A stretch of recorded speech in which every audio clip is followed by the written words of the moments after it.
Hello and welcome to today's video. This time we'll be taking a look at the Second World War by Winston S. Churchill. So sit back, relax, and let's get to it.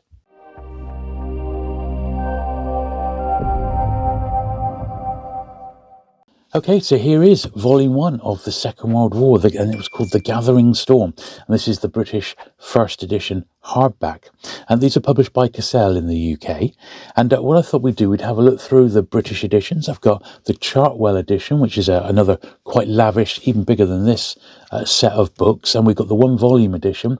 And I've even got the Penguin edition that was published for their 25th anniversary in 1960.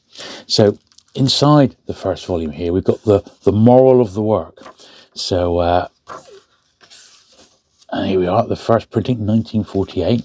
So, moral of the work. In war, resolution. In defeat, defiance. In victory, magnanimity. In peace, goodwill. And as you can see, and this is by no means the thinnest volume, they're quite a sizable term. Each book is, quite large. Basically, this first one here is just over 600 pages. And basically, I'll give you a little bit of a history about how Churchill wrote these. He had a whole team behind him, of course. And then we'll have a look at the different editions. So Churchill indeed compiled this series of books with a team of assistants, using both his own notes and privileged access to official documents while still serving as leader of the opposition.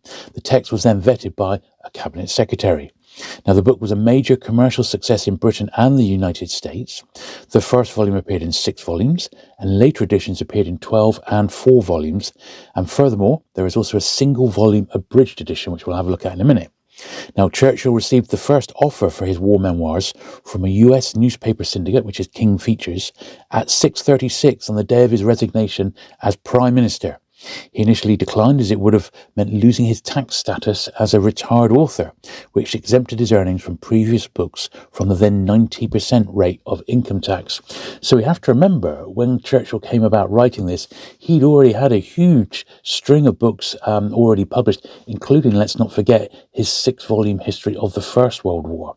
So, he had lots of experience, and he knew what to do when he became Prime Minister about keeping all his records meticulously, which he absolutely did. Now, Churchill, who despite his large literary earnings throughout his life had been perennially short of money, wanted payment up front and received £40,000 from Churchill, double what they paid for the history of the English-speaking peoples, which was begun in the 1930s, but Churchill didn't actually finish until the mid-1950s. He probably could have made much more money for royalties rather than with a lump sum. However, lucrative deals were also signed for publication by Houghton Mifflin in the United States, serialization in Life magazine, the New York Times, the Daily Telegraph in the UK, and Murdoch Press in Australia. Now, Volume 1 was serialized in 80 magazines across the world and was published in 50 countries in 26 languages. So, along with other deals for the publication of his personal papers, Churchill appears to have secured around £550,000, which is approximately £17 million at 2012 prices. The books made him a very rich man for the first time in his life. And at the time that these were published, the salary of the Prime Minister was £10,000 a year, and Leader of the Opposition was £2,000. So it gives you a little idea of, just how lucrative these books were. Basically, he couldn't afford not to write them. Churchill, who had paid Churchill £40,000 for the entire series, made a £100,000 profit from the first volume alone. So this one single book earned Churchill's £100,000. And by 1953, the first 5 volumes had sold 1.75 million copies in the UK, 1.76 million in the USA, and 77,000 in Canada. By April 1954, the 6 volumes had sold 2.2 million copies in the USA and another 2 million in Britain and the Empire. How amazing is that? Well, there we are. So that is the first volume. Now, if we have a look through, this was 25 shillings when it came out.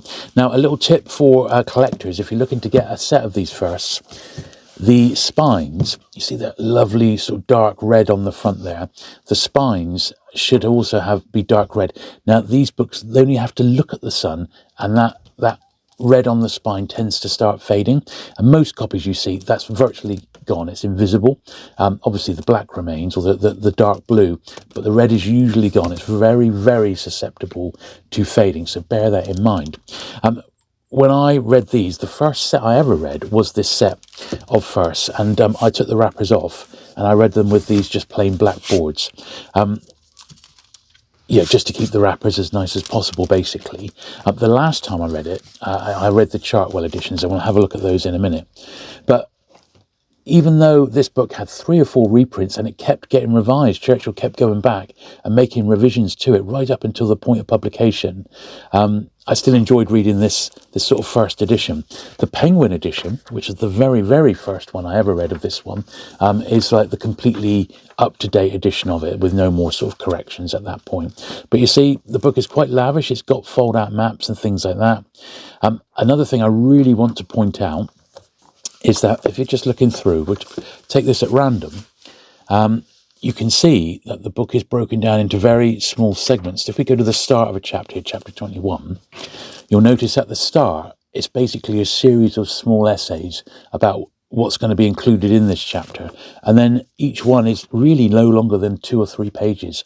So it's very, very easy to go through and just read it in little segments, which is exactly what I was doing, until you get tired. So when I started reading these, I was only about 20, and I was already collecting penguins at the time, and I came across the Penguin edition of it, and I ended up, as soon as I started reading it, I absolutely fell in love with the narrative style. I know it's not all Churchill's words, he's had this team of people around him, but at the same time, it's eminently readable, it really is, and I was learning so much from it.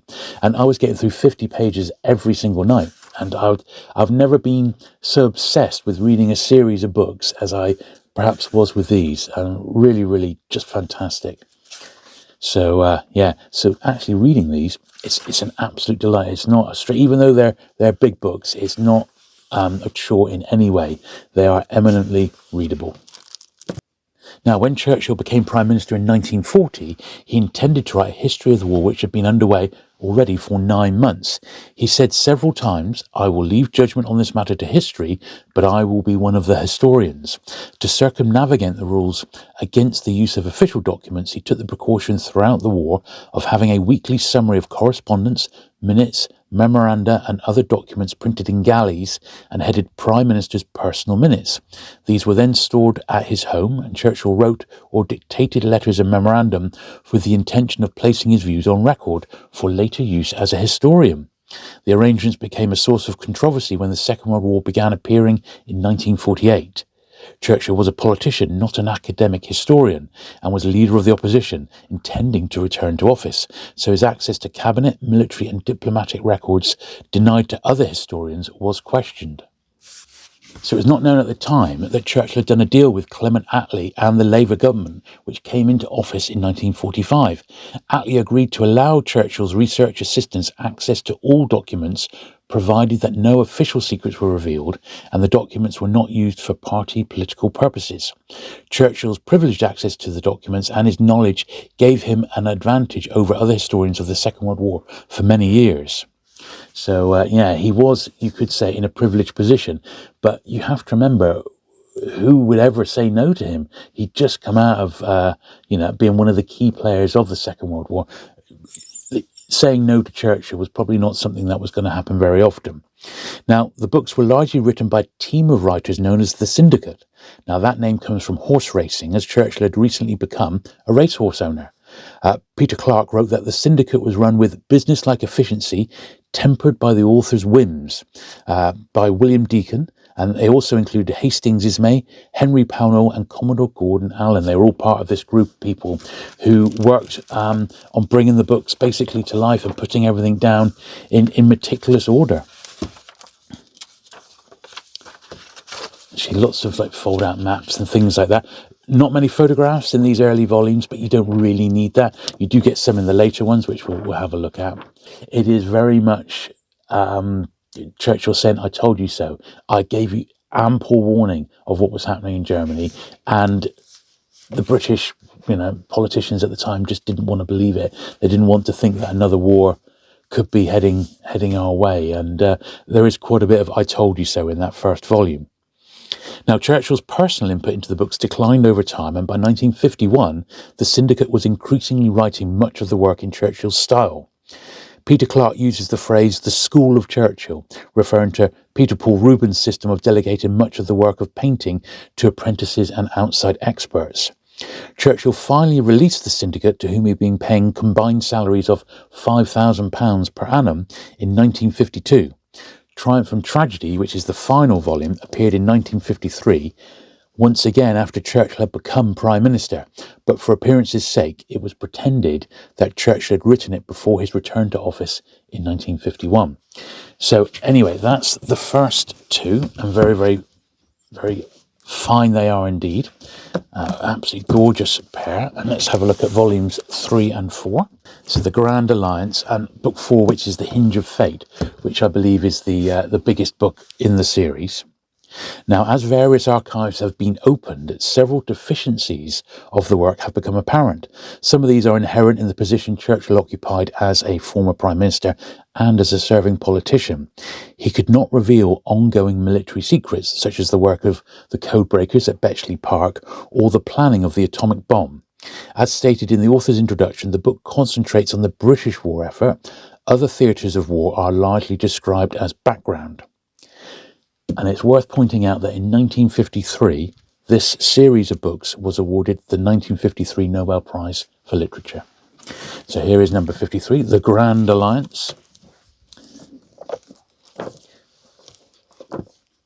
So look, all the books have got like fold-out maps, and in fact later editions have actually got additional maps and things like that. So there are collectors who like try to track down like third, fourth, fifth printings of books, because they were, as I said, they were constantly revised by Churchill as, you know, new information came to light, and or you know, they were like corrections, or there was things that people had come up and said, well, that's not right, I'd like you to correct that in a future edition. And he would do that. You know, he would speak to the main sort of players who were still around and take their sort of viewpoints on it. He knew them all. I said The Hinge of Fate is definitely the largest one of them all. A huge, huge tome. And obviously this is when America have now come to the world. Just under 900 pages, this particular one.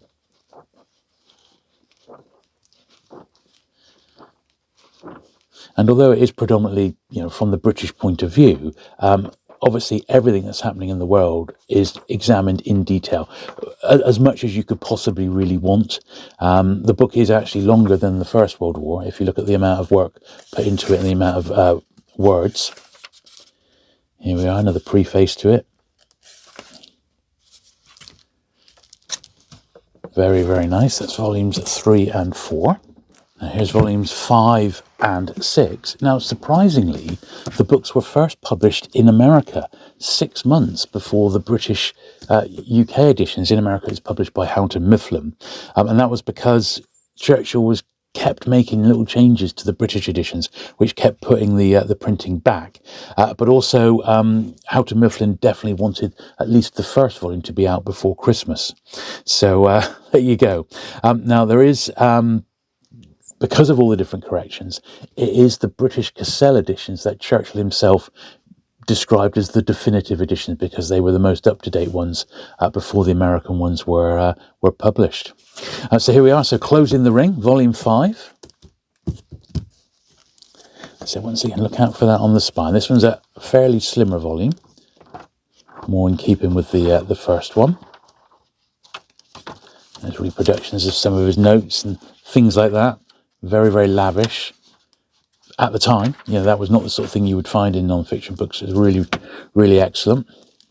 And then number 6 is Triumph and Tragedy, which is the final volume.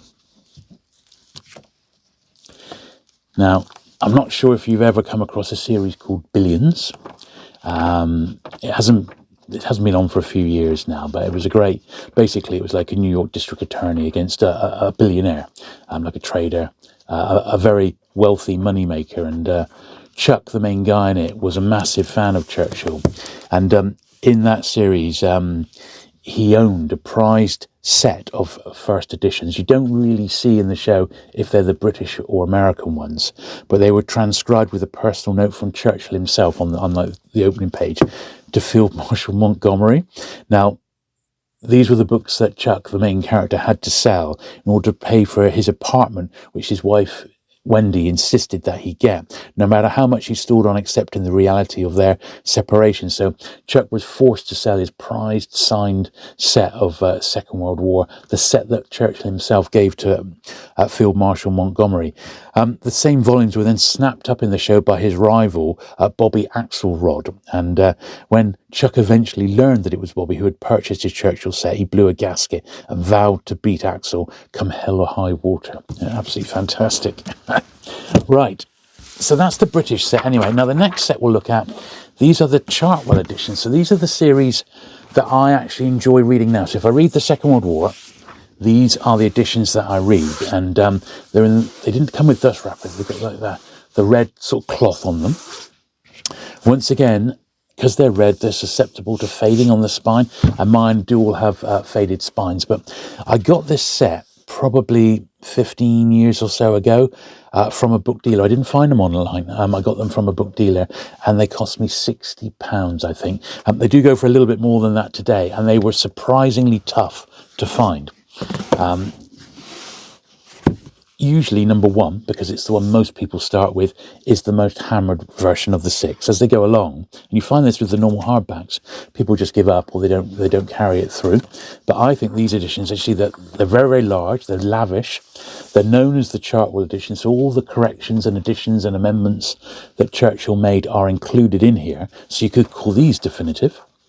There's that picture of him there.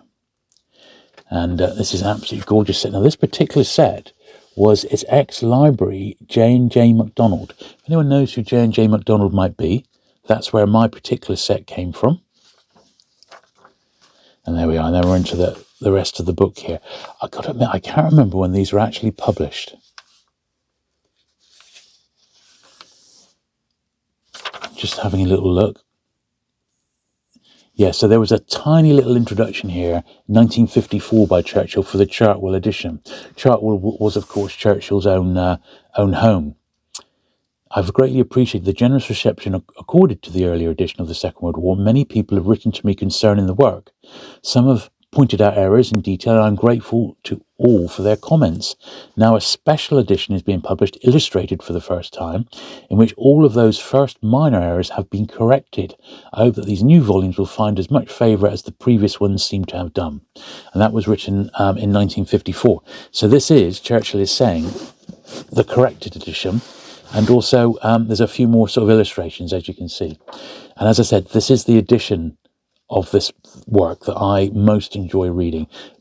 Absolutely brilliant. I mean, it's just beautifully typeset.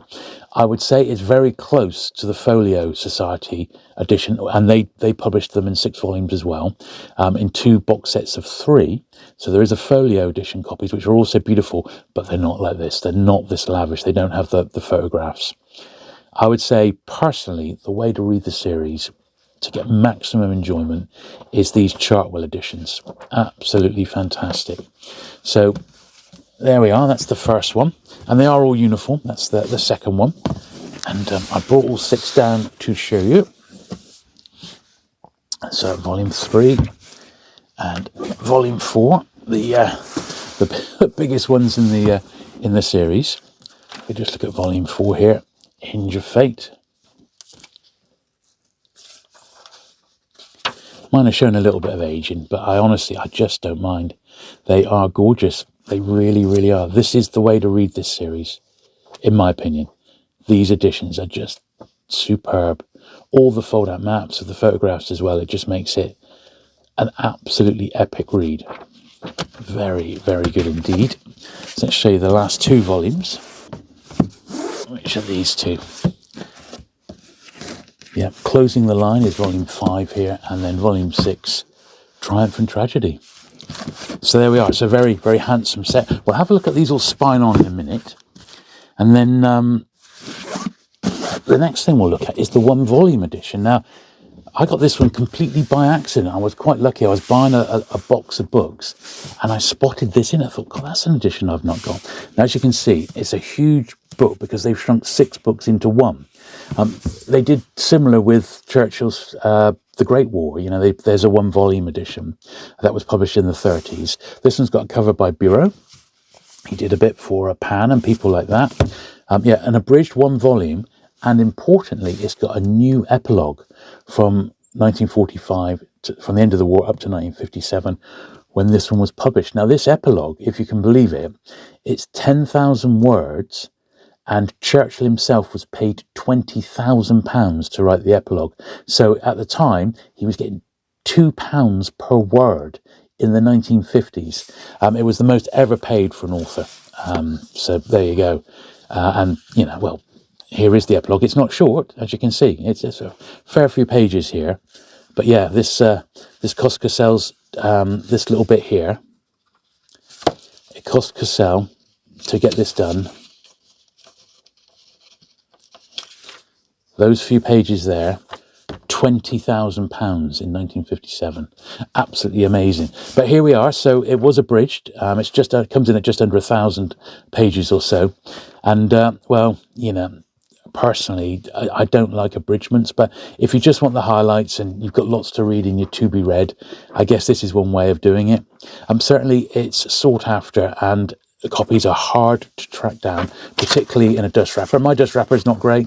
As I said, it came in a job lot. It was an absolute bonus. I wasn't expecting the book to be in there at all. So it's got a bit of chipping along the top of the dust wrapper and what have you, but I really don't mind because it's just a nice one to have as a bookend. And then the very first edition that I ever read was this one. It was the Penguin. Now, you probably know I'm a huge Penguin book collector, and I came across this one very early in my Penguin collecting career. As I said, I was only about 20 when I read this one to begin with. And it was influential in me actually going on to collect Penguin books as a publisher, for which, I'm still collecting them today. I have thousands in my collection, but this was one of the very earliest ones, along with Dare the Triffids and a few other key books, the Quatermass books. But this one, and one of the other main reasons was this book was published. It's got a slightly more unusual cover, not your regular Penguin book from this period, and that's because it came out in 1960. And at that time, Penguin were celebrating their 25th anniversary. So there we have a little penguin sat on a cake there. And this is one of 25 books that were published specifically for the celebration. And there we are, the Winston Churchill, The Gathering Storm.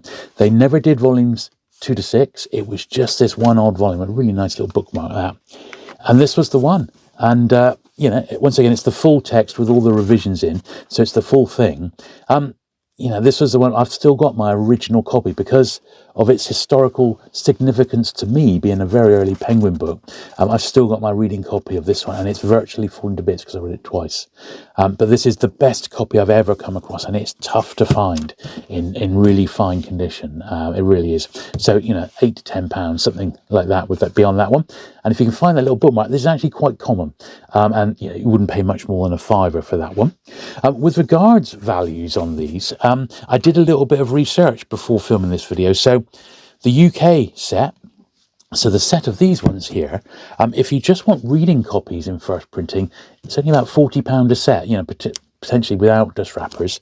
If you want a really fine set, fine books, fine dust wrappers with unfaded spines, you're looking at about £140 for the set of the original first printings. The USA set, which I don't think are anything like as nice looking, by Houghton Mifflin, they're about 80 to 100 if you can find them in the UK in their dust wrappers. The Folio Society set, which is 2 slip cases of 3 books each, are about 150. The gorgeous Chartwell set that I like to read, they're only about £80 a set if you can find them. There are British, which are the editions I've got, and there are American editions of the Chartwell edition. But they were the first ones, but they are seemingly quite scarce to find. The paperback set, £30 to £35. So when Cassell published these in paperback, they split each volume into 2, so there's 12 paperbacks in the series, and if you can find them in nice condition, about £30 to £35 a set. The 1 volume edition, also quite scarce. This one is tough to find in nice condition. Expect to pay about £30 for that one if it was fine. And as we've mentioned, the Penguin edition, about £8. It shouldn't be too difficult to find, but finding a nice one perhaps would be a little bit harder. So there you go. I hope you liked my little look at the Second World War. It's certainly a fantastic series. Whatever your views of Churchill and how, the winning side was writing the history, he had a unique insight like nobody else. And, they are absolutely recommended. It's a fantastic bit of military history. And if you're at all interested in the Second World War, you have to read it. It's absolutely essential. So there you go. So thanks for watching today. I hope you've enjoyed it. If you have, do please give it the thumbs up. Do please hit the subscribe button if you've not already for regular vintage paperback and book content. And I'll look forward to seeing you again very soon. Bye.